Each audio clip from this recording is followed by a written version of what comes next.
Rowan, we walk into lots of different cafes around the world, lots of different specialty cafes, and honestly, the menu looks pretty similar, right? Everywhere. Yeah. There's the same checklist of drinks, which is good. It's nice and familiar. And if you're hunting for a coffee, especially after jet lag, it's like, yes, I know what I'm getting. But, I'm not sure that it's always the right option for every cafe, right? They start kind of feeling like they need to do this checklist of particular coffee drinks, whether it be like batch brew, whether it be pour overs or fancy coffees, or just like somewhere in Europe offering a flat white coffee, because why? I don't know. But I think that we need to unpack it a little bit more, because those choices impact like the profitability of the cafe, what equipment they have to have, the workflow. There's a whole heap of stuff behind the drinks on the menu. So I reckon we need to unpack it.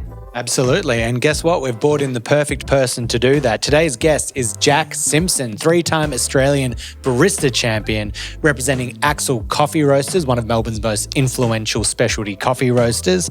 From his roots on bar to now leading the coffee strategy for over 15 Axil locations, Jack's been central to building the menus at Axil, refining workflows, and helping define what quality actually looks like on scale.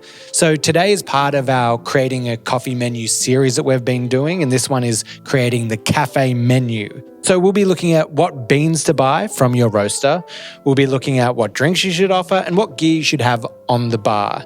So whether you're opening a new cafe or you're in charge of the drinks list at your cafe, this is the episode for you. Welcome to the show, Jack Simpson. Woo! Don't go anywhere. We're going to have a quick word from one of our sponsors, Apex Lab. Elevate your coffee experience with Apex Lab Mineral Concentrates.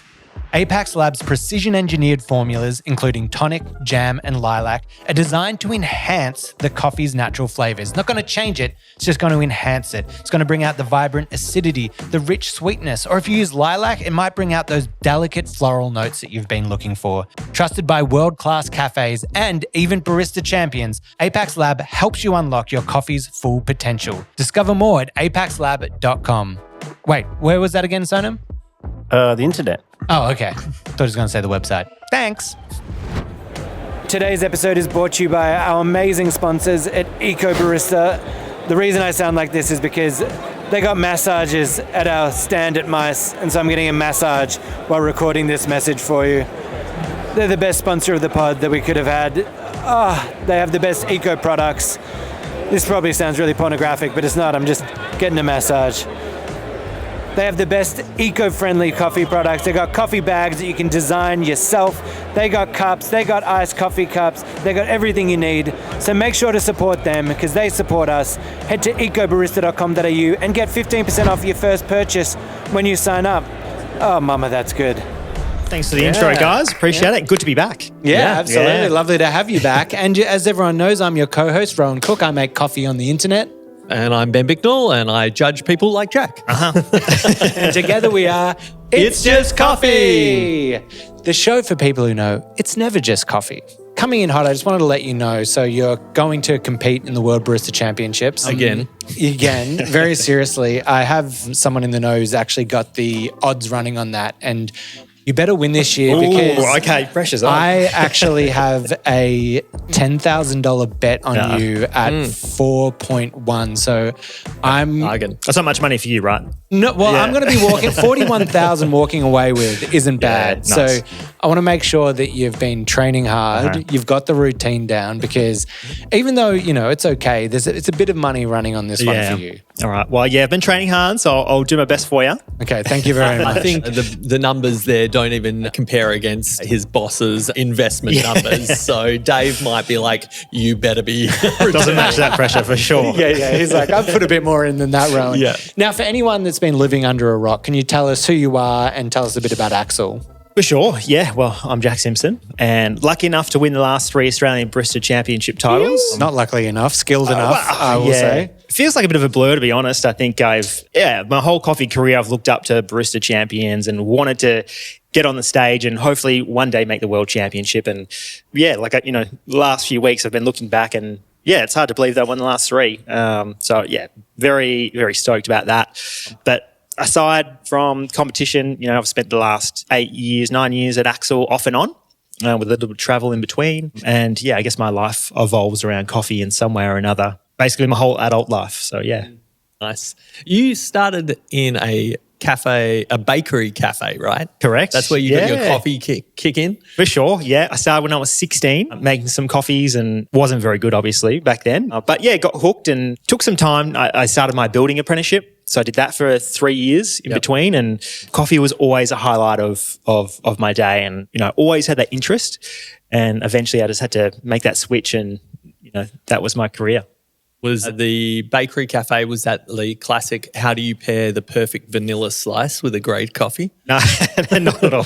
No? Whatever the customer asked for, it's just in a bag. There you go. See you later. Nice. Yeah. Now, did you ever work, were you a tradie before this, carpentry? Correct, yeah. Now, tell me, what's the go-to tradie coffee order? Yeah, I'd say a large latte, 3 to 4 sugars, extra hot. You want it to stay hot on the building site for a long time. See, I'm going to say the tradie goes to the cappuccino. I'm going to say a cappuccino with 6 sugars is what I would say. Up the sugars. Yeah. Well, that's what we had, man. We had the tradies coming in. It was 4 to 6. You'd be knocking out those. And I guess it makes sense if you're replacing that, you're going from a dare iced coffee, which probably has like 12 sugars in it, to, more refined coffee with 6 sugars or 4 sugars. Yeah. Yeah, I actually went through a stage where I was, buying coffee with sugar, and then eventually sort of got onto filter coffee and started brewing AeroPress on the work site. So I brought that to the work site and copped a bit of flack for that. And then did you get bullied and that's why you stopped doing it? I got bullied 100%, but it didn't stop me. Now, all right, let's get into solving this problem that we're talking about. We're talking about cafe menus. Now, you're in a rare spot where not only are you running the cafes, but you're also your own roastery as well and supplying coffee for a bunch of other cafes out there. But if you were just running a single cafe, how would you approach working with a roaster to shape your offering? Yeah, really good question. I think there's a lot of answers to that. I think you have to think about why you're opening a cafe, number one.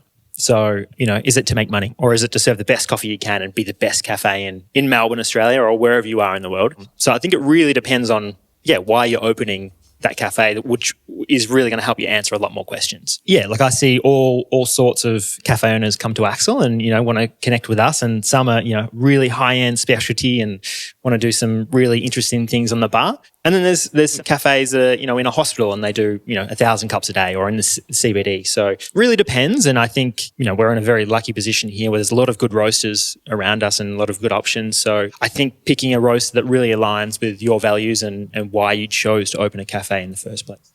So if someone's picking up the phone and calling you and asking for some help, what are some great questions that you've kind of had? Or what should they be asking you, do you think? Yeah, the big question we get asked a lot first is price, which is, it's not disappointing. Like it makes sense, right? You're opening a cafe, you need to make money, right? So cost of your goods is super important. But I think we've got so many good options here where I think price is probably one of the last things that we need to think about. It's, like I said, obviously an important part of it. But I think choosing a roaster that's, sourcing ethical coffee, picking someone that has the offering that you want to serve, whether they have filter coffee, single origins, or is it just blends? Yeah, I think these are probably more of a priority than sort of what are you charging? Yeah. And when you crunch the numbers, right, like the cost per cup of the actual coffee going in is such a small portion of the total cost. Yeah, for a cup of coffee, 100%. And I've had this discussion with a few of our wholesale customers where just say a bag of coffee is roughly $30 a kilo for a blend, right? This is wholesale. Australian dollars. Yes, Australian dollars. Yes, should make that clear. But that equates. Say if you get 100 coffees out of 1 kilo, so you're using 20 grams and you're splitting the shot, so you're using a single espresso for each cup. That's 100 coffees. That works out to be 30 cents per espresso per cup. And in Melbourne, we're sitting around $4.50 to $5 at the moment for a cup of coffee. So that's such a small percentage of what's actually going into the beverage, right? Yeah. So, a $1 increase in blend price equates to 1 cent if you're using that math and logic, right? Yep. So, if you're spending an extra $5 on a company that you align with and give you better service and equipment, like for me, that would make a lot more sense than sort of going and saving a couple of cents per cup. And I think you've got actually a lot more room when you're opening a new cafe or you're starting a new venue. It's kind of a unique opportunity where there isn't the expectation from customers about what the price should be. Like once you launch and you say, this is our price, changing that is really difficult. But if you say, no, I'm choosing this roaster because I really love their coffee, I'm inspired by what they're doing and I like working with them and they're going to be a good provider, then you kind of say, oh, I'm just going to charge 10 cents more per cup. And it like easily covers a few dollars more in the wholesale price. For sure, yeah. I think we're in a unique situation in Melbourne where there's so many cafes. So, you know, sometimes you could be walking down the street 100 metres and pass 5 cafes. So you have to be very conscious of what everyone else is charging. So I guess you are limited in some sense. But I guess it's those value adds on top, you know, your customer service, you know, the quality of the coffee you're serving that's going to make the difference and will allow you to charge an extra 20 cents, an extra 50 cents because I know I'm going to pay an extra 50 cents for a good cup of coffee opposed to, you know, I mean, we could go to a service station and get a cheap coffee now, right? But we don't. So, and that's a different market, right? There's someone that just wants the fuel and if they pay $2 for their coffee, that's fine. But Tradies. That's not what that's not what we're going for here. So one question I had though is how much should your customer base actually dictate your coffee offering? That's a tough one. And I think it goes back to, you know, why you're opening that cafe. You know, if you want like an omakase style offering and, you know, you're really catering to an experience, probably not much, right? Because you want to serve how you want to serve your coffee. But sometimes if you're, we've even in Axil, for example, right? Our Hawthorne location, we want to serve really interesting coffees, specialty grade coffee and, you know, really pride ourselves on the quality that we're serving. But, you know, most of our customer base are locals, you know, they're at the university down the road, they're working around the corner and they just want their latte, right? So we need to create a blend that is palatable for everyone, not just, you know, these really high-end specialty coffee drinkers who want something interesting, but someone that wants a coffee every single day and want it to be consistent. So yeah, they do dictate what we have to serve within limitations. Yeah. And you work with like a lot of independent cafe operators as well that you supply Axil to. And when they're looking at creating like a menu, how do you kind of guide them through that discussion of like where they're at? Obviously, as you're saying, why are they creating a cafe? Yeah. But what should be on their menu? Yeah. You know, sometimes we get people walk through the door and they know exactly what they want. And that makes it super easy for me. It's just like, sure, right, I'll set it up. But then someone might try some competition coffee that I've been serving. And it's like, oh, you know, I love Axil. I really want to serve this on the bar. It's like, okay, you can, but it's very expensive and you can't serve this all day because you're not going to make any money. And yeah, there's a limited market for it. So yeah, I think sort of having these coffees that are sort of special is a good introduction to get people interested. But yeah, it really comes down to serving a blend that everyone's really going to enjoy. Yeah.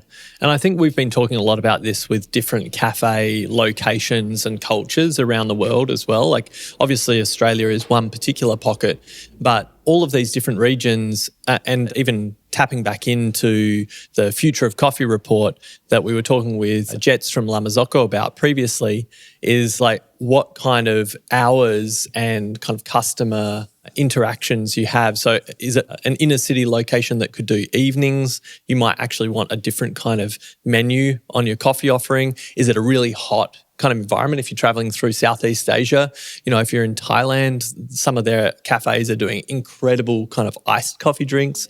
And this is like looking to your customer base, right? As like, what are they going to actually want to engage with on the menu? And it's a bit of a push and a pull, it sounds like what you're saying. I think so. Like I did spend a bit of time in Montreal working as a barista for 2 years. And that was really eye-opening for me. That was a few years ago. You know, working here my whole life, I'm like, okay, everyone wants a latte. We do single shots. That's how it works. But if you order a coffee, like just say, I want one coffee in Montreal, but you would say it in French. I'm not going to do that. But it's filter coffee. Yep. And they want milk and sugar or cream in there. So it's very different. That was very eye-opening for me. It's like, okay, well, this is what the market demands over there. And specialty coffee is not as big in that market. So we were in a unique situation when we had specialty coffee, but we still need to serve that traditional filter style coffee, which is, you know, a bit darker, a bit heavier that can cut through milk and cream. You know, there was no spouts on handles. It's all naked portafilters. So yeah, as much as, you know, I wanted to have an influence and, you know, bring Australian coffee over to Canada, it's like, yeah, most of the consumers want filter coffee with milk and sugar. Yeah. So looping back to the conversation about a cafe owner or a head barista having a conversation with their roaster or supplier about what are some of the check boxes that they should be doing to make a decision of what coffees to offer or what coffees are going to be on the menu. Yeah. Okay. So first things first is like, okay, do they offer enough coffees? There's some roasters that might provide a blend and one alternative, or they might only have 2 single origins you can choose from. They might not do filter. So I think looking for something, a roast that will have all these offerings. For Axil, for example, we have a lot of different single origins. We might have 5, which I think is pretty standard in Melbourne. Might not be in other places in the world. We'll have a few filter options and then we'll have sort of that specialty option, which is sort of more expensive. So having that whole range, I think that's something that I would look for if I was a cafe owner because I want options. I want to get customers interested and have a bit of variety on the bar. And do you only offer what you have on the menu or are there certain situations where someone's like, I want this and you're like, great, we'll go source it and do that? For sure. I mean, it is difficult sourcing coffee in small amounts. To get, a kilo of Panama Geisha or, Colombian exotic varietal is difficult because we have to buy in, there's minimum order quantities. But we always try and make it work. And we don't put all our coffees on the menu. So if someone wants something interesting or new, like we'll often have it because we're very lucky that, I'm doing competition and we're getting a lot of coffees in for that. So the comp stash. Yeah. So we've got a lot of. I noticed we didn't get any bought in today. Yes. It's, something I did notice that as a watching. That's all right. It's a little empty. Next time. All right. Yeah. We've talked a little bit about why are you opening a cafe should really inform things. But how do you kind of see that coming to life in a cafe in terms of an owner or if a head barista is maybe managing the coffee menu, how should the values and the mission of the cafe or the vision of what it's going to be, how should that kind of come out to play on the coffee menu? Yeah. Well, I think it's everything, right? If you want to serve some really expensive coffees, if you want to serve these single origins, it's important that you really structure this menu and your bar set up accordingly, right? So, if you've got that vision in mind, because often it's an afterthought. It's like setting up a cafe, obviously we're getting the coffee machine, we've connected with the roaster, but it's once you start to get going, customers might be asking, it's like, oh, do you have a single origin? Do you have a filter menu? So I feel like some of this stuff sort of comes as an afterthought. So I think it's a very valid point where you do need to think about this before you're opening and how you're going to manage it because it is difficult to serve all these different offerings. It's not as simple as putting one barista on the bar and they can do a pour over here and a long black over here. It's difficult and it's not easy. So that does need to play into it. And we've worked with wholesale customers that you do want to introduce batch brew and it's like, okay, cool, we can do that. It's like, we're going to put the grinder to grind the coffee for the batch brew. And they're like, need another grinder. And I'm like, yep, you do. So it's these things. And it's always, and I think it's a great thing about the coffee industry, we adapt a lot and it changes quite quickly. And the specialty coffee industry is quite new. So it is always changing. So I think we do well to sort of work with the flow and the changes. Cool. And so with Axil specifically, I think you were saying before we started recording, you've got 15 Axil branded locations. Yes. So let's bring it down. What are the values or what are the things that help you direct what's actually on your coffee menu and how do you start building that out? Yeah, this is a big topic of conversation within Axil as well, right? Because we're all specialty coffee geeks and we'd love to have the most expensive coffees and interesting coffees and variety in all our cafes. But it's difficult because we've got one at the airport, we've got one in Chadstone, we've got one in the Melbourne Central Station, we've got one in Hawthorn, and they all sort of serve different purposes. So we can't really have the same menu in all these locations as much as we would like to. It's difficult. So, I think the location is a huge part of it and that's how we sort of cater our options. We do stay true to the coffee we want to serve and sometimes it might be a limited menu and then some are a bit more expansive where we have the room and the space and the time because, the amount of coffee Chadstone goes through around Boxing Day, I couldn't imagine these guys turning around to do a pour over. So it really depends on which store. So what is the difference? Give us a run through of your Hawthorn or Glenferrie store versus, which is kind of your hub, versus the airport or Chadstone. What do those coffee offerings look like? Yeah, I think for an average consumer, it would be very similar. So I don't think you would notice a huge difference. But for Hawthorn, for example, like I'm there most days practicing out the back doing barista training and stuff. And, sometimes I only have like 500 grams of coffee left over. And I said, guys, can you put this through batch brew? Like, it's going to go to waste. I can't use it. Like, let's get through this coffee. And so there's always interesting things happening there because of that. This is the store that we all visit. So our office and roastery is just around the corner. So new equipment, we'll trial in that store. We'll obviously try it in the roastery first. And if it has promise, we'll put it into that store and it sort of flows on to the rest because we're all there and we're all visiting and getting a coffee there every morning. So yeah, I wouldn't say it's experimental, but that's our place where we're trying a lot of different things. And compare that to Chadstone where it's really busy. Yeah, we still offer all our blends, single origin, we do batch brew, but yeah, it's hard to do a pour over in that little space because it's tiny and it's obviously just had a refit as well. So when we first got that store, it was very, very difficult, very tight. We had 5 baristas on, I think, when we first opened. I think it might be 4 now, but it's a tiny space. It's not much bigger than this table. And yeah, you're quite limited what you can do just with space. Yeah. So we try and do what we do really well. Chadstone, for folks from outside of Australia, is a kind of a fancy shopping mall just in the outskirts of Melbourne with all of the designer brands and now obviously Axil Coffee.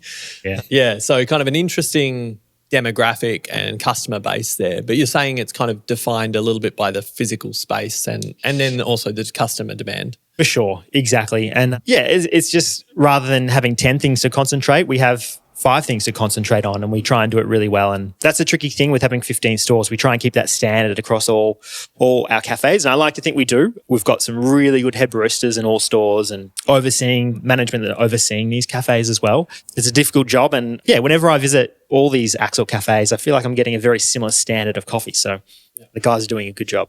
Let's get down to the nuts and bolts though. If you walk up to any of these Axil locations and you look at the coffee menu, what are you actually putting on there? What's the offering? And like, how do you kind of think about that? Yeah, for sure. I think standard would be what we would expect in an Australian market. So you got latte, cappuccino, flat white, long black, espresso. Like they're very standard on an Australian menu. Yep. If you were to go overseas, it would look a little bit different. Like I was saying, Montreal, you'd have that filter coffee as number 1. Yep. But yeah, we do offer that batch brew, bit of a different style, more of a lighter style than Canada. So we've got those. That's our standard offering that we would do in any store. Hawthorn, for example, we do a bit more of a filter and reserve selection. So we've got a freezer where we store coffees and, store them quite nicely out the back and we can pull those out and do some clever dripper.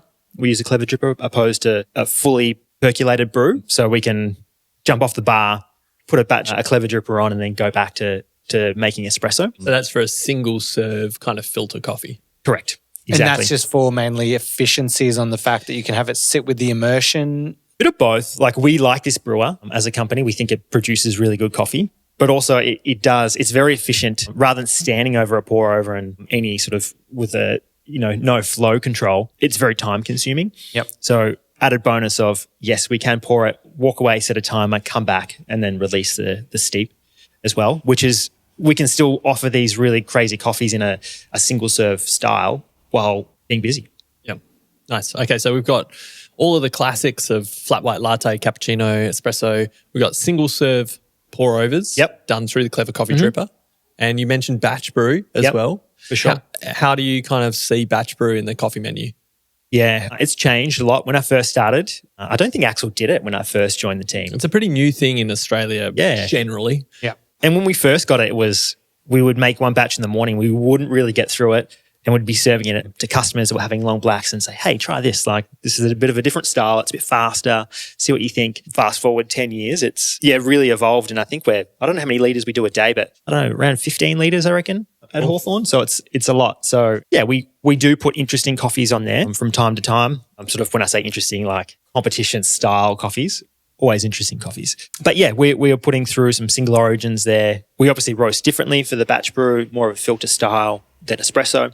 And yeah, it's as standard in all our cafes now. What about things like ice beverages and signature drinks in this kind of growing emerging market? We're starting to see it a bit here in Australia, in the US, running rampant from what I can tell from social media. Yeah. What are you doing on that side of things for your menu? Yeah, we've really picked that up recently over the last few years. Last summer, we did a collaboration with Corey Ice Cream. So we did, so that was really cool. But yeah, we're trying to have some sort of signature style special coffee offering throughout the season. So we've got a Mont Blanc on at the moment, which will refresh as we come into spring and offer something else. But it's really an emerging market, I think, in Australia. And yeah, obviously we charge a higher price for these drinks. And I think that's why they're so popular for cafe owners, that rather than sort of selling a coffee for $4.50, we can sell these specialty drinks for, $10 plus. And it feels like in Australia, I don't know about the rest of the world, it's like one of the only places where you can make the decent profit or actually charge what coffee should be.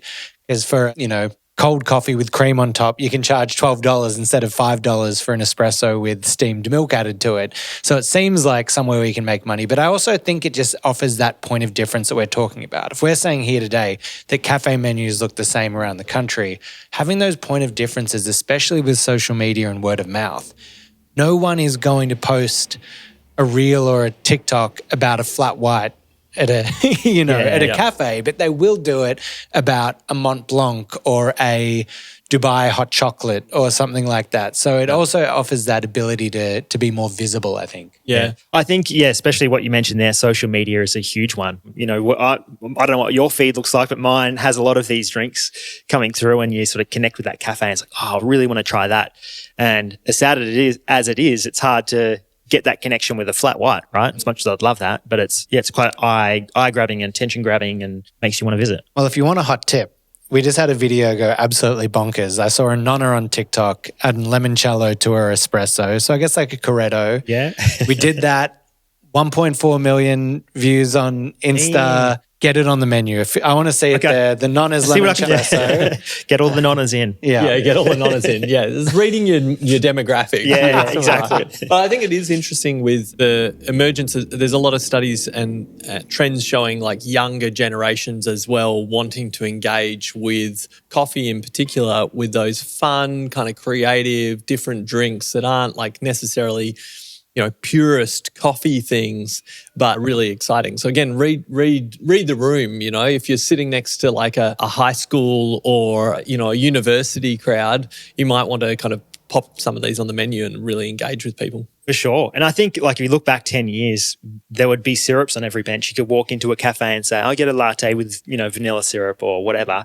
But now it's sort of non-existent. And I feel like we've sort of almost gone full circle where it's like, we're offering interesting things with coffee again. So, roundabouts. Now, we've talked about adding things to the menu, but maybe we should talk about removing things from the menu.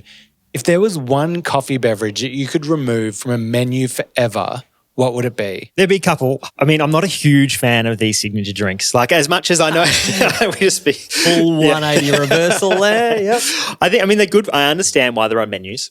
I get it. It's a good point of difference. But for me, I never order them. And I hate seeing like sugar added to coffee that's what it is, right? It's just a glammed up version of it. But yeah, I'm a purist. Milk is fine, but as soon as we get into sort of adding different things to espresso and coffee, it's just not my jam. So I wouldn't put it on my coffee menu, but no hate if you do. This coming from a World Barista competitor who one of his 3 drinks he has to make is a signature drink. So are you trying to send a message to the World Barista Championship here? Except my drink. That's very good. Okay. Any judges listening? That's at least a 6. At least. At least a 6. Do you think though it offers, going a bit off track here, but do you think that those kind of signature drinks could maybe bring people into the specialty coffee if you're highlighting the notes of it? Or do you think it's too far? I've always liked the idea of a flight, right? Where you can represent a coffee as black, as with milk, and then in a signature drink. That kind of tells a story to me. I like that approach. Yeah. There's definitely a place for these drinks, right? I'm not going to be all hate, but I think, it does. It is a pathway to specialty coffee. And I think Melbourne's a great example that most cafes serve specialty, which is very rare, I think, compared to the rest of the world. You don't really see that. So I think we have done a really good job here integrating everyone. But for some other countries, I think it's a good pathway to sort of get them interested, as long as you can still taste the coffee underneath. Yeah. That's the main thing. But it is a pathway. And I think, we were talking about like cappuccinos with chocolate before the show, and that's how I got started, right? Well, I did want to ask you, America, we've now found out, don't have chocolate on their cappuccinos. What do you mean we've just found out? Come on, you lived there for years. I found out from being in America. Just found out as I moved back. When I moved to America, I found out that they don't have chocolate on their cappuccinos. Should the cappuccino have chocolate on it? 100%. Has to. And I feel like I'm contradicting myself a lot here. Maybe just a little bit. But backstory, when I was a tradie and when I was working in the bakery, that's because coffee was like bitter, and not because it's inherently bitter. It's because it wasn't made very well and the espresso was bitter. So I was covering it up with chocolate on top. So that is a really good pathway to specialty coffee. Well, then, Italians doing the same thing with dark roasted bitter espresso over there. It was like every Italian would add 1 spoon of sugar into their espresso before having it. Yeah. I think it's such a fascinating conversation space. I don't really know where I sit with it, because it's like, if you look at other industries like wine, that to add things to the wine. I mean, sometimes wine that happens. Spritzer, baby. Well, I mean, there are some wines that I've tasted recently that are fun, kind of more experimental, weird little natural wines that have been infused with things like native herbs, like native kind of Australian herbs. And that's like an interesting beverage expression.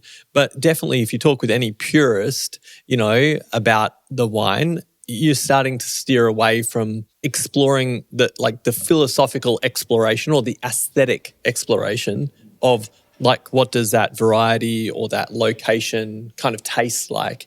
And it's the same with coffee, right? It's like, I feel like we need a space between World Barista Championship signature beverages, which are kind of crammed into this particular definition of what they have to perform with.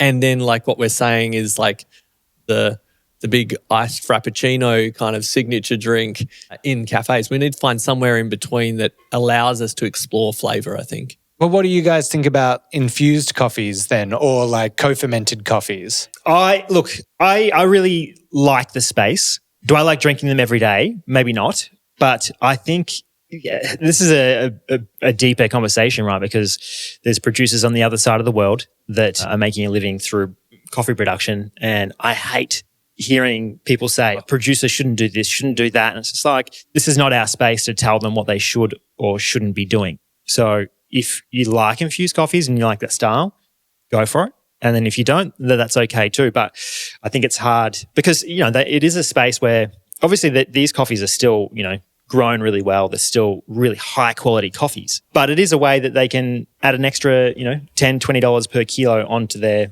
price they're selling this green for. So I'm not a big fan of people telling producers what to do. Word for sure. That's so frustrating. It's like, who are we to say, oh, you can't earn your living this way? Yeah. Well, they're also doing what we're talking about here, right? Finding interesting ways to approach a menu and an offering. I should take my own advice, I think, telling cafe owners, you shouldn't serve this. Yeah, exactly. Who are you to tell them? I'll eat my words. Maybe do have some more legit approach to that. All right, so we've got a coffee menu there with all this different range. We've got your standards, you've got your batch brew, maybe being sold for the same price as your standard, like flat whites, long blacks. You've got fancy single serve filter, maybe some signature drinks. How do you work out how to effectively price all this stuff? Yeah, for sure. So I think in general, I think the price around Melbourne is probably too cheap for a standard coffee, a standard latte. I think we're probably sitting around $4.50. But I've been doing my best to try and encourage our wholesale customers to sort of raise that floor and sort of bring it up because, it's a flow-on effect and it's about us being able to buy more expensive coffees and give producers, maintain paying that higher price as also while making sure cafes are still profitable because you're seeing a lot going out of business. So, I think it's just if we raise that floor, that's really going to make a big difference. But so that's sort of lattes and that's the general espresso if you just order a simple coffee. So I think you're very dictated by what the market is demanding and right now it's around $4.50 to $5. And I mentioned before, hopefully we can add value and, customer service, better equipment, better standard of coffee that really allows us to bring that price up. So there's some really helpful things to do to get customers engaged and actually want to pay a higher price. If we look beyond these drinks and we look at sort of filter coffees and sort of specialty offerings, it's tricky because we're not selling bulk amounts of these coffees. So we want to get people interested and engaged. So we might not make the same profit margins because these coffees do cost more. If we're looking at a standard blend around Melbourne between, $30 to $35 per kilo. Single origins might start at 40 and go up to 60 and beyond. Exactly. So, and often people still charge the same price. So yeah, there probably does need to be a little bit of an adjustment, but I do like how it a lot of cafes are charging the same price for it because we're getting a higher quality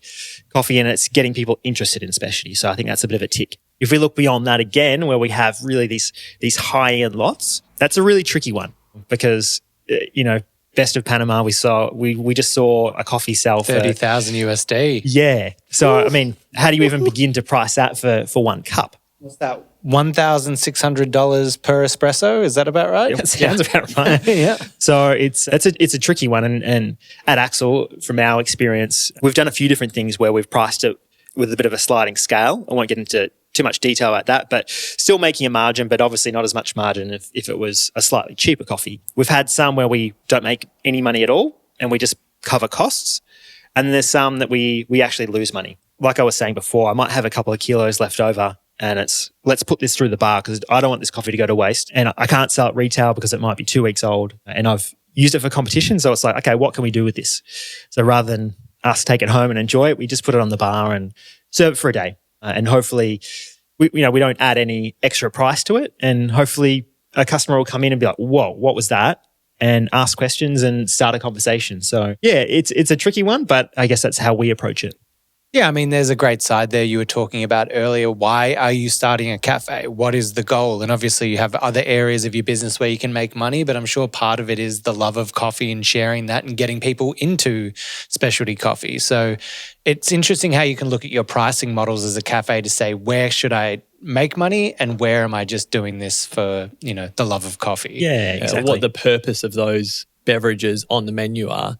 And some of them might be like, that super Instagrammable thing, but you probably want to price it that's not going to be your major production as well, Exactly. But it's like I was saying, like a bit of a gateway to specialty. Like if someone tries that, it's like, I'm sure we can all sort of cast our mind back to when we first had this amazing specialty coffee experience. I know for me, I had two, like one at Seven Seeds, one at Proud Mary, where I had a coffee or I think it was like a natural Ethiopian and I was like, whoa, I didn't realize coffee could taste like this. Mm-hmm. So if we can create more experiences like that to get more people engaged, I think it's awesome. Now, what about this? Should a takeaway coffee cost less than a dine-in coffee? Yes. I think, you think about Uber Eats, right? We go on, log on and we order food and someone's bringing it to a house. We pay a delivery fee. A little bit different in a cafe, but if we're doing table service, we have to employ one extra person to run that coffee to the table. So there is a service involved. And so, yes, I think there does need to be a distinction between the two, or unless you sort of blend them together and sort of bring one down, push one up. I think it goes back to the old Italian style, right? Like in Italy, if you walk up to an espresso bar for €1, you can get your espresso at the bar, you drink it and you walk out. If you want to sit down at a table, you're paying something more like €3 because you're paying for the service, the dine-in, the experience. I think that'd be cool. I'd love to see that like implemented in Australia, like whether it's the takeaways or even having just like a quicker service espresso bar. You can imagine in the city before work, walk in, bang, $4, I don't know, whatever it is, $3-4 for an espresso. Out you go. Yeah. I mean, I think especially in Australia, the wages are so high, right? So as soon as you add one extra staff member, it can really make the difference between making a profit and not making a profit. So I think we need to value that service we're providing and making sure that that person who is running the coffee is knowledgeable and has that sort of that knowledge to present this coffee and ask or answer any questions that are asked of them. I wonder if how that pricing change would start flowing back through like the customer demand and the business model of a whole cafe. Like if you started saying, okay, takeaways are whatever, $1 cheaper than dine-in, would you start suddenly having cafes selling more and more cafes, or you'd have this real split in your consumer base between like, hey, I want a tasty coffee, but it's kind of functional as well. I want to tick the box. I want to get the cup and go, which is really what a takeaway experience is. Yeah. Or I want to have more of an experience and enjoy the atmosphere and the energy and the service. Maybe it's more about the coffee interaction, but maybe it's just about being in a really nice space and getting stuff done. I wonder how it would change things. And I reckon if there's anyone listening in on the podcast who has an experience with that or they've seen it in action, that'd be really great. Drop us a line and let us know. Yeah. Yeah, well, we're actually serving two different prices. offering. Yeah, we're offering two different so prices. let us know. Yeah, well, let us know. Live on the Well, pod. here we are, right? I'm calling That's in. the quickest call in. Oh my God. But we don't notice a big difference. And, recently in the last few years, we've been putting a surcharge on weekends as well. Yep. When wages are increased to sort of cover some of that cost, not all of it, not nearly all of it. But yeah, we haven't noticed a big difference. Where it's, I think you walk into a cafe, you know what you want. You're not going to, I think, look at the menu and say, I can save 30 cents here. I might get a takeaway, in my opinion. Is that what the difference is? 30 cents? Good question. I think it's around 30 cents. Right. Yeah. Okay, cool. Nice. Very interesting. Just before we kind of move off the coffee menu and what you choose to put on there, is there any consideration that you give about the mix of flavor profiles that you want on the spread? Like obviously, generally in most places, you've got like a house blend that's like great for milk, but then you might have a single origin espresso and then you've got filter.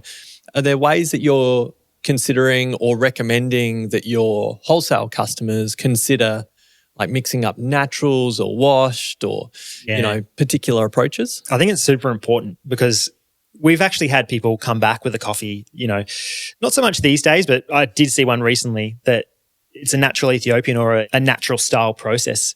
And they'll say, the milk's off or the coffee's not right. Yep. And it's like, okay, well, they haven't experienced that before. So as much as people really enjoy these coffees, there's some people that aren't used to it or that's not their style. So it's important to have a bit of an offering. That's why I think with a blend, it's always good to have something that's a crowd pleaser that we enjoy that's not too offensive. Still interesting enough where it's really high quality coffee and we're going to enjoy it. It's not like dark roasted coffee that just tastes like ash. Like this is enjoyable, really high quality coffee, but as a crowd pleaser.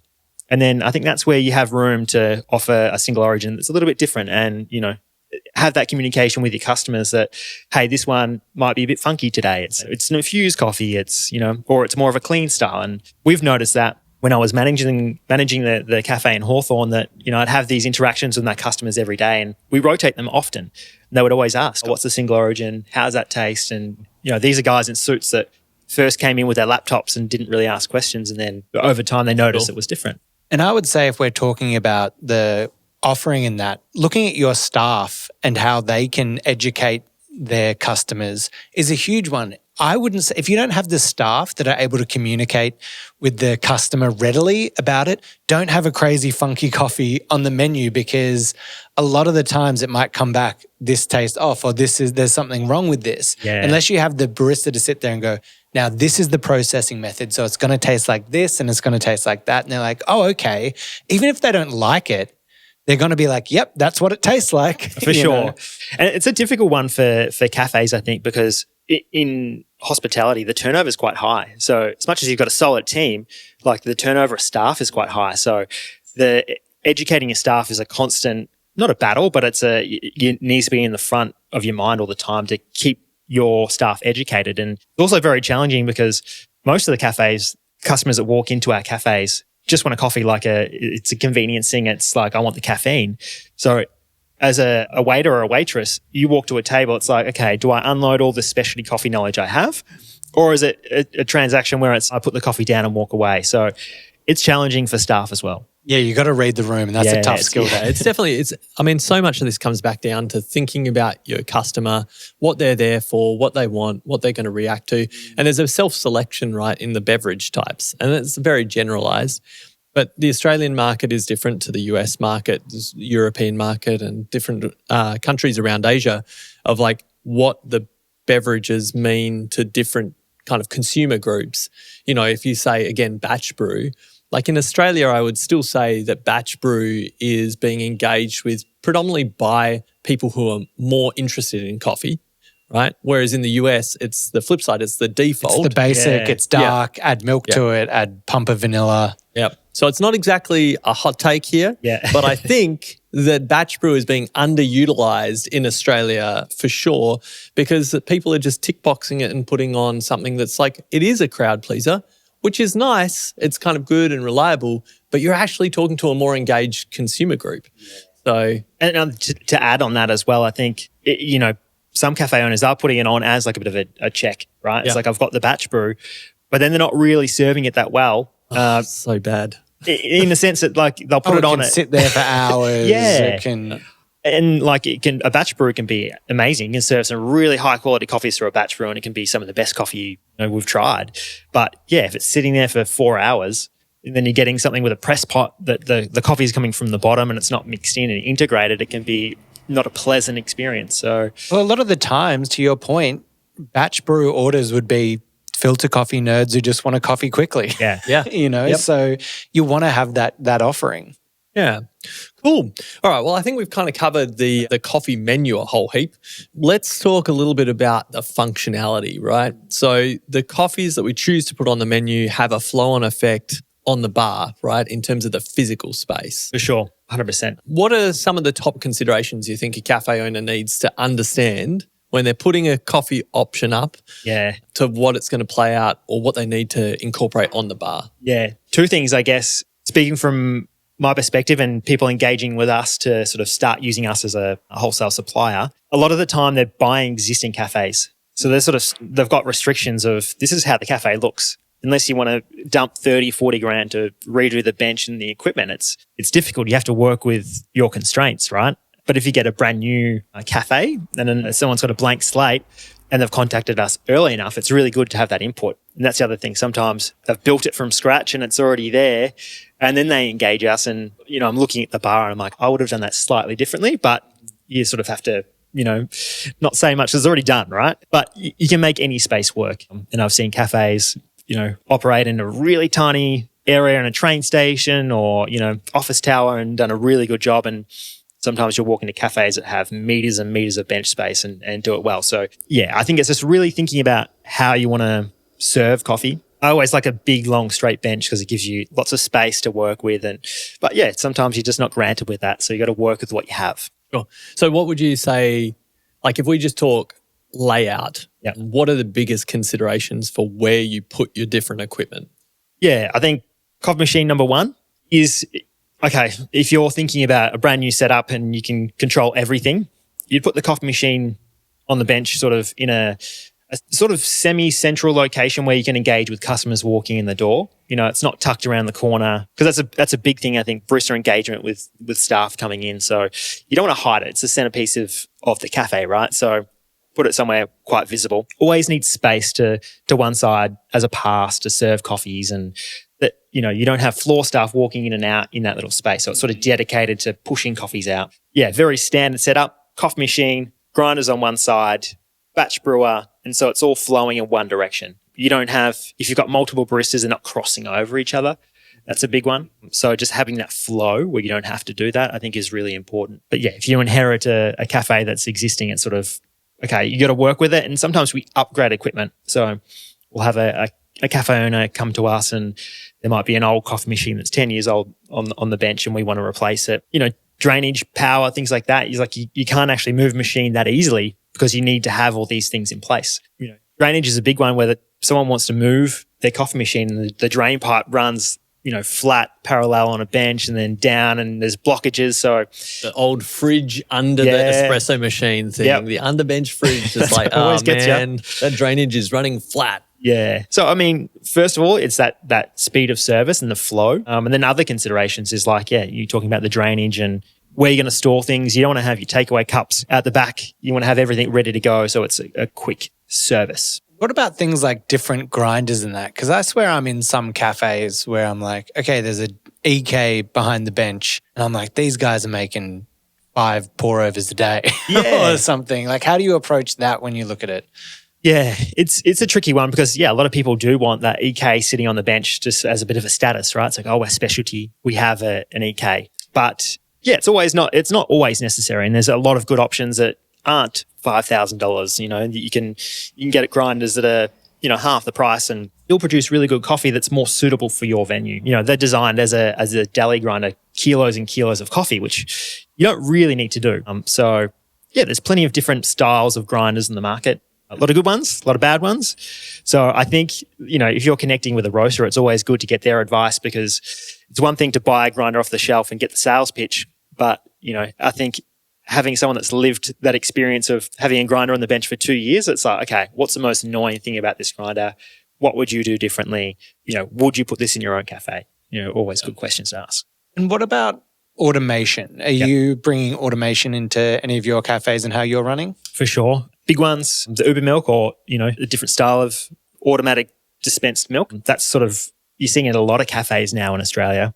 And it just makes it more efficient. It's not necessarily you want to take staff off the bar and put less people on, but it does help where, you get a big rush in the afternoon and there's only one barista on. You can keep up with service. So you can actually sort of serve more coffees in the day because you've got a piece of equipment like this. So I think they're great. The quality of milk that comes off them is, I think, pretty good now. Like it's not, I think if you have one on the bench, I don't think it's a worse alternative than a barista steaming. What I do like about them, they don't introduce any water to the milk. So it's a little bit creamier. So I'm a big fan of them. And then an auto tamp is another big one that we're getting a lot. So these things don't save like a huge amount of time. Uber milk maybe, but it's a couple of seconds here, a couple of seconds there, and it's really helping us serve coffee faster. Now, what about, do you think that automated espresso like an Eversys is better than manual espresso like a Lamazok or a Sinesso? We had Chris Mabry on the show from Beta Coffee, and he ran your Axil's blend through an Eversys, and within 3 dial-in shots, he said it was tasting better than anything he'd ever pulled on a manual espresso machine. Probably the choice of coffee, Axil. I think that's probably why. But bit of the sprinkle, the magic sauce. The magic stuff. No. I think, I think these machines are making really high quality coffee, and I think it's an emerging market, seeing these emerging for specialty, I think. They've been around for a while. I don't think it's quite there yet, but I definitely think it will head that direction relatively soon.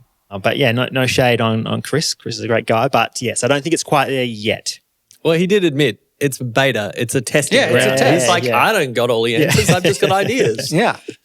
Cool. So talk to us. So you mentioned frozen coffee. Yes. And so for people around the world, like obviously it's a pretty new space. Like it's obviously had a lot of experimentation at like the competition space and different areas there of like people freezing pre-weighed doses of roasted coffee. Often the really high-end stuff where you kind of don't want the wastage and you want to like capture one perfect roast. But it's not right for all cafe owners or all cafe options, yes. right? But if someone wanted to implement a frozen coffee service kind of to their cafe, can you give us a quick like little checklist of the kinds of equipment they would need and maybe some considerations for good workflow into that?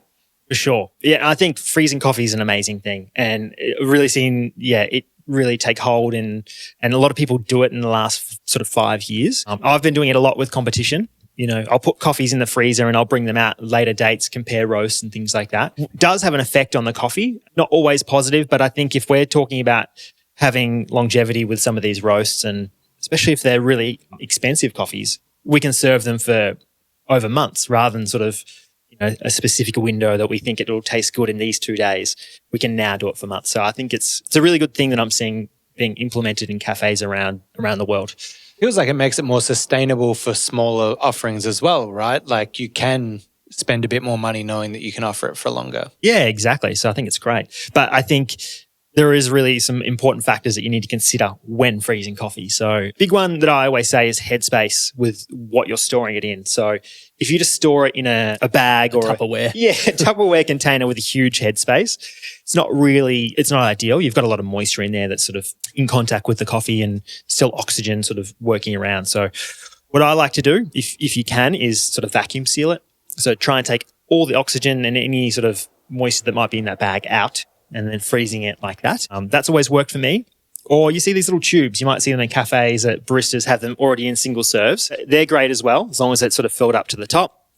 Nice tight lid that seals. That's what we use a lot of the time to have. It's already pre-weighed, like you were saying, and we can just put it straight into the grinder. So they're the 2 considerations that I would do. The other thing is when you're going to use it, I wouldn't put it back into the freezer. So I'd sort of take it out, use it once and not put it back in. I'm not a scientist, but coffee is very scientific, right? And from my understanding, I don't know the science behind it, but I think inside a coffee, it's making crystals.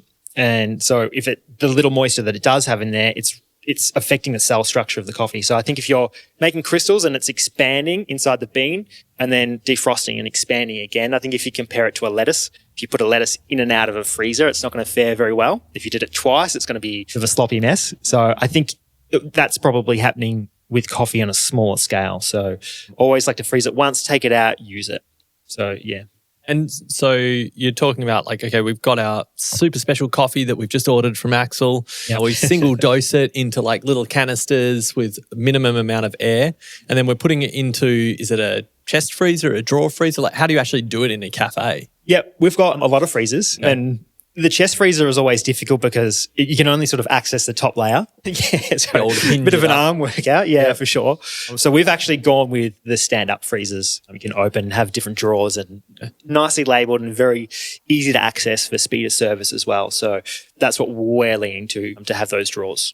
Yep. And so you'd have that over near your like pour over, like single serve kind of filter station. Yeah, ours is a little bit out of the way rather than having a big ugly freezer on the bench. It's around the corner out the back in the storeroom. But, they're not coffees that we're having to dip into every sort of 5 minutes. So, yeah, easy enough to dip around the corner, grab it out. And Do you have to have a specialized freezer that can get to a certain temperature, or is it just any run-of-the-mill freezer? Nah, any freezer's great. Colder the better.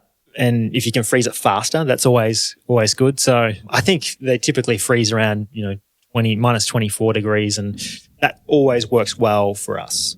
Okay, so World Barista Championship. You've done this a couple of times now, mate. You've been preparing for many years.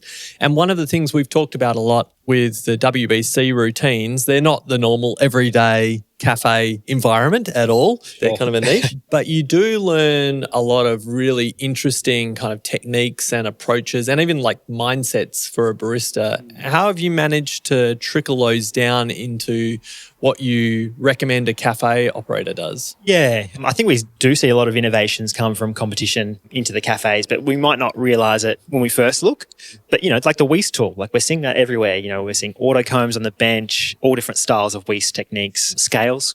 That sort of got born out of competition, and now we take it for granted, right? It's like you have to weigh your coffee.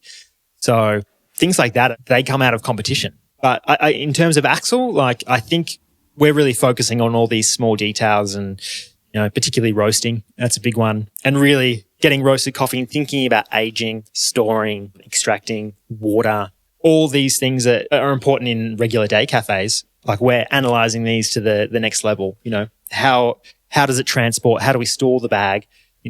It's endless. And I think getting this knowledge from doing that process and thinking about it to every single degree has really helped us sort of, without much thought, I guess, sort of translate that through to the roastery because, it's like, okay, we've figured this works the best. That's what we'll do for our wholesale customers. That's what we'll do for our roastery. So, it does flow on. Can you give us some specific examples there, maybe around like either workflow or how you treat the water or the roasting?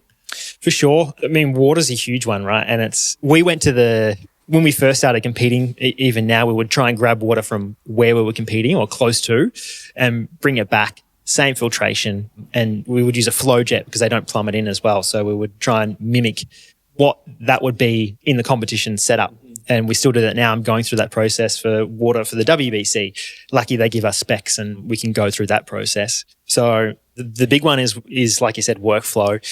When you've got 15 minutes to compete on the world stage, every single movement has to be calculated and it has to be very efficient and movement. So I think for me, taking that onto the bar, it's the same process. You don't want to, grab your group handle and then go to steam some milk before you grind the coffee. It has to be a flow, right? So thinking about that and being as efficient as possible on the competition stage is, when I'm, if I'm doing a training course with some baristas or working on the bar, I still try and take that mentality and try and use that efficiency because that's a big one that slows down service is that workflow. And, you see a pro barista on the bar, they're doing it with their eyes closed. They know every single action. And then you can see a new barista that's still thinking about every movement. So, I think that translates quite well where it's like, I'm training every night. This workflow, the baristas are doing that in the morning as well. So you're talking about training. Now, you have 15 locations. Axil has 15 locations. How do you manage training all the staff to make sure that you're putting out a consistent product at the end of the day? Yeah, it's tricky. I mean, it's tricky with one. So I guess when you times it by 15, it's extra tricky. We're very lucky that I guess the brand attracts some really good baristas. So I think if we look across all our stores, we've got some really good staff members that really know coffee. So that helps us. So it makes our job a little easier. We've got someone that is in control, sort of like an executive barista, like you'd have an executive chef. So What a role. Yeah. So they cruise around and, try and keep the standard across all cafes. But I think the big key to having consistency across all these stores is having protocols for everything. So baristas aren't left guessing, and there's a protocol for how we do every single step. So having that there, it doesn't really, I know as a barista, you want to explore and try different things and, try some wacky recipes, but when you've got 15 stores, you sort of need to focus and try and have a consistent product across each store. So while it might not be as entertaining for some baristas, it's important that we have that standard. But what does the protocol look like for new coffees that are coming in and training? So you've got these coffees going out across multiple places. Is there a system in place for new coffee, taste it through these methods? Here are the notes. Yeah, for us, I'm very lucky. I get to do a lot of QC. So me and Matt Crowley will make a lot of coffee together. So as soon as we roast coffees, we'll extract them, we'll cup them, and we'll compare tasting notes and solubility levels. And that's a big one because we try and keep a consistent recipe, especially for the blend and single origins. It's a little tougher, but we try and keep the same dose and approximately a similar yield. That obviously has to change depending on water and where you are and location and machine. But we try and, if it's sort of in this window, we sort of give it to the baristas and it's ready to work with. But if we can't get it tasting good within sort of standard scope, we know something else is wrong. Thankfully, that doesn't happen very often. We can keep it quite consistent, but that's sort of the process that we go through. All right, so we've got some great coffees that we've worked with a roaster on. We've got like a sweet workflow and setup of good equipment. We're not crossing any paths. Now we need to get the coffee and that coffee menu. We need to translate it to the customers. Any top tips there for how to actually make that stick and create some good value? I spoke about this to an extent for my barista routine for the national campaign about conveying value. And it's difficult, right? Because coffees that we're buying, they're so valuable, not just in price, but in the hard work that it takes to create. And it's a very difficult thing to communicate to a customer that is just getting a takeaway coffee or who is meeting up with a friend and you're bringing it over. It's a very difficult thing to do, right? And I don't have the answer just yet. I think speaking about it and trying to get everyone on the same page is a good start. But yeah, there is little things that we can do and we are doing. If you look at brew cards, I think that's a good example. I know some people might not read them, but they're still there and there's still information. We're trying to convey that. If they're not ready to listen at the time you bring the coffee over, there's some stuff there. Seeing a lot of QR codes as well. You can scan and connect to learn a bit more about the producer, a bit more about the coffee. These are two things that, creating a little bit more value. But there's other things you can do as a barista and, you can serve it in a unique way. There's some cafes serving, if you order an espresso, sometimes I'll serve it in 2 cups. Or, I was in Sydney last week and I went to Jibby's new cafe and she served filter coffee with 4 different cups, right? And really showing the value of the cup that she used. And yeah, I think we as coffee professionals can understand the value of the product, but conveying that to someone that is new, I think having interesting things like that is a really good start. What about some things that are pitfalls there? What have you seen where cafes have got stuff on the menu, but they're really just dropping the ball and how they're connecting that with customers? Yeah, I think the big one is speed. Well, I know it sounds a bit odd, but hear me out. With, I've been to cafes that'll serve really expensive coffees. They'll have a menu that has 20 different coffees on there. And it's yeah, cool. I'll try this pour over that I'm going to spend $30 on, which is perfectly fine. I'm more than happy to spend that money and we all should if we can afford it. But sometimes it'll take half an hour to get. And they'll sort of put it off and they'll make some espressos, they'll do all the takeaway coffees. And I feel like if we're serving these coffees, we want to put such value on them. We still need to be able to facilitate it and not sort of have an afterthought. It's I'll do that pour over when I get time. If you order food in a restaurant and it takes 40 minutes or an hour, you're going to be I'm really hungry. I want this meal, right? The same thing for a cafe. And I think we don't have to rush everything, but just make sure that the bar is set up and is adequate enough to facilitate what your menu has. Great tip. Great tip. Now, we've got you here and you're a wealth of knowledge. So outside of our incredible questions that were so well crafted and thought out, is there a top tip that you just want to throw out to our audience just from your past experiences beyond what we've talked about? Got a few tips that I can share. Yeah. Some tips when refreshing a cafe menu or setting a cafe menu up is invest in good equipment and coffee.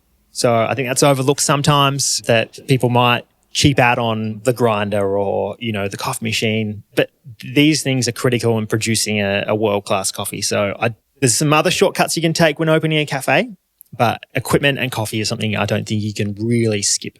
Baseline. Yep, for sure. Another great recommendation for a cafe is to buy a really high-quality freezer and freeze coffees that you've really high-end stuff and something that you can preserve for months and still serve it at that high quality. Next tip is cleaning your equipment. And I think people don't realize how much you need to clean your coffee equipment.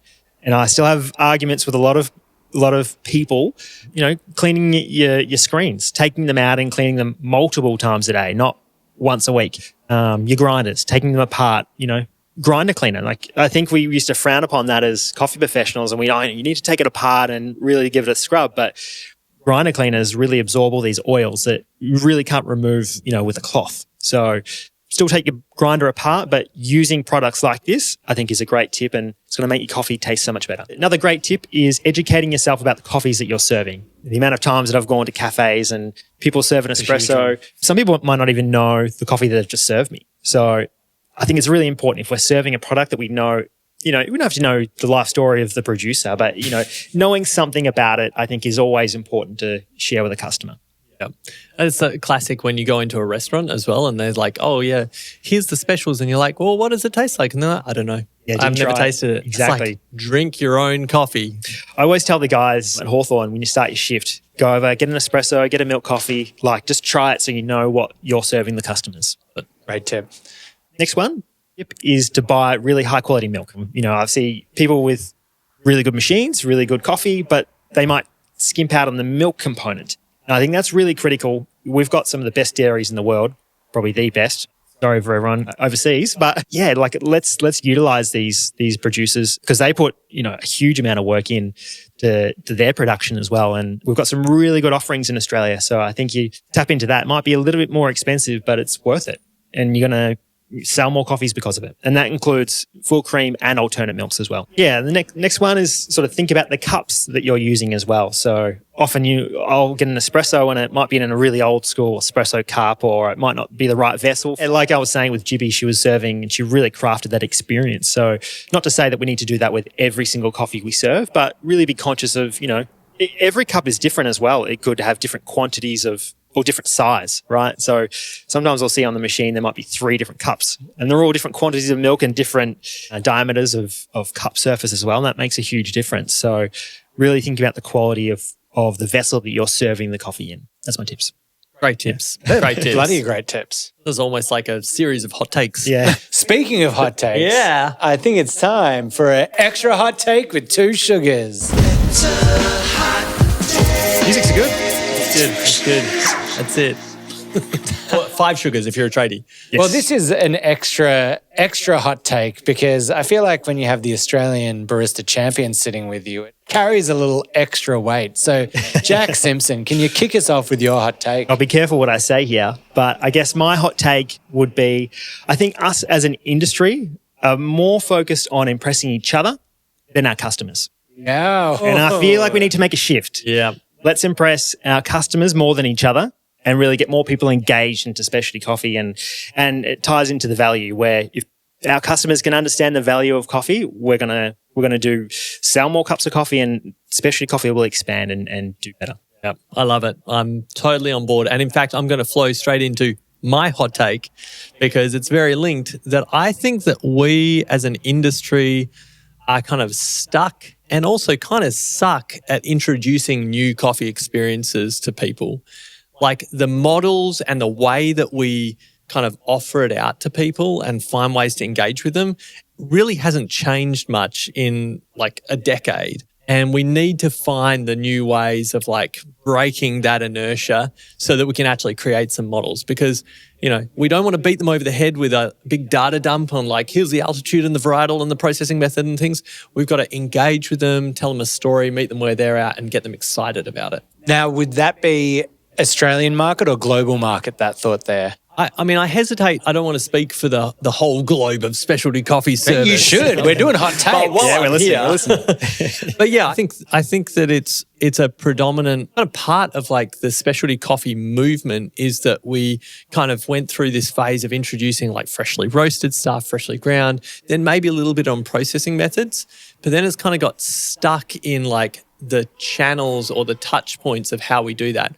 And going back to your point, Jack, that you mentioned about how we kind of communicate this or how the value is created, I actually think that social media is incredibly underutilized in this. You know, people don't have the time in the cafe, either dine in or take away, to sit down and have a long conversation with their barista. But they got time, they're scrolling on the phone, they're probably following their favorite cafes or roasteries. You have a moment to tell a story about the coffee that's on your bar. Like, get better at it, you know? Contact Pizza Shop Media, get better at it and tell those stories really well, you know, because they're there, they can add huge value. And then when they come in, it can still be a really efficient and effective customer service experience. Really good point. Great point. Now, mine is something I've brought up on the pod before, but I just want to say it again because it feels fitting for our menu on creating our episode on creating a cafe menu. The short macchiato needs to be removed from every cafe menu because it is an atrocious drink. It is such a bad ratio of espresso to milk. Just brings out all the worst characteristics of the espresso. Tastes sour, yogurty. If you're going to have a smaller espresso-based drink, have a piccolo or a cortado or something. Get rid of the short macchiato. Jack, your thoughts? I mean, I don't disagree. I would never order one. But the thing that annoys me about the macchiatos is everyone wants it prepared differently. And I never know. And then that's the most confusing thing. It's like, okay, I'll get a short mac. And it's like, okay, there's a million different ways people enjoy this. So that's the thing that bugs me. Some people just like a little dollop of foam. Some people want it half filled with milk and kind of topped up. I mean, over in WA, God knows what they're doing over there. What is it? The macchiato topped up? What is it? Yeah. Tell us about that. You know, I feel like we've got Europeans turning over in their grave as they listen to this bastardization of the menu language here. But yeah, look, short mac topped up is like a little Demitas espresso cup, like single shot, but just full up. So it's kind of like a just 50-50. A latte, right? Yeah. It's like a 1-to-1 kind of ratio. So like piccolo a cortado then. With no latte. It's like maybe. a piccolo with no latte. It's like the worst like combination of milk to coffee. Yeah. I back you. Get rid of it. Chuck it. I'm done. Chuck it. All the guys in their lycra ordering their short macchiatos. This one's for you. But we love you anyway. And if you enjoy a short macchiato, you be you. And I think while we're kind of on this topic, for anyone who's listening along to the podcast or kind of on social media, drop us a message with any different drinks that you've seen on menus around the world that you think are awesome, that maybe should be jumping up onto coffee menus in different locations, things that are your favorite. Let us know. Drop us a message, DM, comments, other ways to contact us. They're all listed there. And a new segment that our good friend, as we brought in Ben, he's all about positivity. Me, I'm bringing up hot takes, ruffling feathers. Ben is a sweetheart, and he's created a new segment of our industry shout out, which is a moment for our guests to give a shout out to someone in the industry that they think is either underappreciated or maybe doesn't get their spot in the limelight enough. Is there someone you'd like to throw out a special little shout out to? For sure. There's probably a couple of people. Well, you get one. We're not that nice. Okay, all right. We're not. No, you can do as many as you want. No. I'll do it together. But I think it's my team that is helping me for the World Barista Championship. And I often say that like I get a lot of the spotlight for doing these competitions, but there's a few people behind the scenes that are putting just as much work into this as I am, and are huge industry legends, I guess, across Melbourne and probably the globe. And that's Dave Macon and Matthew Crowley. They're huge influence on my career. And these guys are hospitality legends in their own right. You know, Dave's created a coffee empire in Melbourne, and Matt's, you know, roasting some of the best coffee in the world. And these guys, legends, and huge shout out to them. Shout out to them. Massive shout out to Dave and Matt. Yeah, we know like getting to the World Barista Championships is like it takes a village. Much for like sure. a little baby. Yeah, we're now associating it with raising a baby. Yeah, nice. So here, live, do you think becoming a world barista championship is harder than parenting a child? Well, I haven't done either.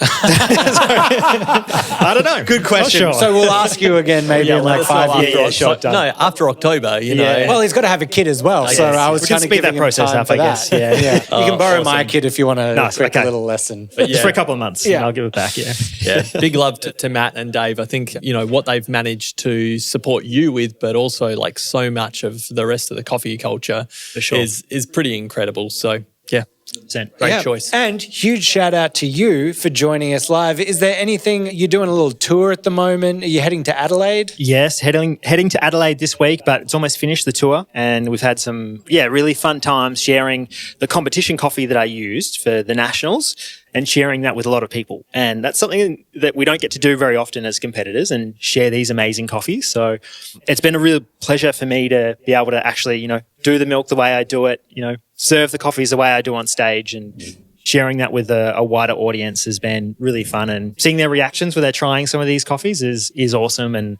been a lot of fun. Amazing. Thank you for joining us. And if you've enjoyed this episode, and how could you not, and you're working in a cafe, send this to a friend, share it with them, because this is a wealth of knowledge that you can't get anywhere else. Jack Simpson, Australian Barista Champion, soon to be World Barista Champion, throwing it out there, live on the pod. And again, we'd love to hear from you with those questions we were talking about, the drinks you've seen on the menu, or just any questions that you'd like to ask us. Throw us a hot take. Send us an email at hello@itsjustcoffeepod.com. You can hit us up on all of the socials. And then I actually it was a text message just a bit earlier that actually brought a tear to my eye. It was from Ben before I came in. Can you just communicate what that message was that you had? I've come up with a new signature drink, and it is a vanilla slice combined with espresso, all in one thing. Brings a tear to my eye every in honor of Jack's. I'll leave that one to you, Ben. Cafe. Yeah, you know, that's why I don't compete. All right, we'll see you next week, guys. Cheers. Bye.